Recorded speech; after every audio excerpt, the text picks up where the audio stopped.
Good morning বন্ধুরা, কেমন কেমন আছো তোমরা? নিশ্চয়ই ভালো আছো, আমিও খুব ভালো আছি। আজকে হলো নেক্সট দিন, আজকে হলো বুধবার। তাই এখন উপরে ঘরটোর মুছে আমরা কিছু কাপড় তুললাম, দিয়ে ওদেরকে সকালের খাওয়া রান্না করে রেখে গেলাম উপরে সব ঘরগুলো মুছতে। ঘরগুলো মুছিয়ে তারপরে এসে কাপড় দিয়ে বাথরুম টাথরুম ক্লিন করে স্নান করে এসে জপটপ করে এখন নিজের ব্রেকফাস্ট নিয়ে বসেছি। আজকে এখন আর কিছু বানাতে ইচ্ছা করলো না, একটু সাথীগুলো খেয়ে নিচ্ছি, খেয়ে তারপরে দুপুরে রান্না করা। সাথে আবার কারেন্ট ইলেকট্রিশিয়ান এসছে লাইন টানবে, তার জন্য ওদের জন্য খাওয়া বানাতে হবে। তো চলো ব্লগটা দেখতে থাকো, যতটুকু পারবো তো কাজের ফাঁকে ফাঁকে তোমাদের সাথে শেয়ার করবো। তো চলো ব্লগটা দেখতে থাকো আর সঙ্গে থাকো।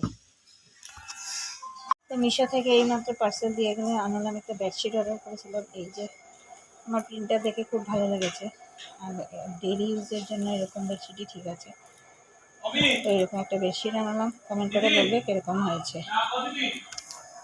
আজকে কী কী রান্না করছি দেখাই। আজকে লাউ দিয়ে করবো, মাছের মাথা দিয়ে, শিম দিয়ে, এই যে বোয়াল মাছ দিয়ে, আর বোয়াল মাছের কাঁটা দিয়ে করবো, বেগুন দিয়ে, আর একটা স্কোয়াশ তরকারি হবে করছে তাদের জন্য।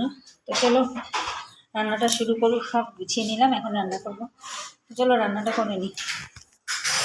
তো এই যে রান্না করেছি, এই যে শিম দিয়ে বোয়াল মাছ দিয়ে চচ্চড়ি, একটা তরকারির মতো করেছি, ওদেরকে রুটি দিয়ে দিলাম। কারেন্টের যারা কাজ করে যে উপরে ঠুকঠাক শব্দ আওয়াজ হচ্ছে।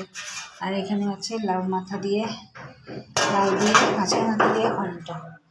এই হয়েছে আজকে লাঞ্চ মেনু। তো চলো ব্লগটা দেখতে থাকো আর সঙ্গে থাকো। তো এখন ভাত টাত খেয়ে এলাম, এসে এখন ফ্রেশ হয়েছি। এখন স্কিন কেয়ার করবো, করে তারপরে ঘুমোতে যাবো। ওষুধ খেলাম, আর একটা ওষুধ বাকি আছে, ওইটা খাবো, খেয়ে তারপরে যাবো। আর আজকে তো সবাই দেখলাম ইয়েতে ফেসবুকে বলো, হোয়াটসঅ্যাপে বলো, সবাই হ্যাপি মেন্স ডে সেলিব্রেটের দিয়েছে। কিন্তু আজকে যে রানী লক্ষ্মীবাই বার্থডে, এটা আর কেউ মনে রাখেনি, হিস্ট্রি আর কেউ দেখে নেয়। আজকাল সবাই মডার্ন হয়ে গেছে, সবাই মডার্নটাকেই দেখে, আর পুরানো স্মৃতি হিস্ট্রিগুলা সবাই ভুলে গেছে। তো আজকের মতো tata, bye bye, take care and good night.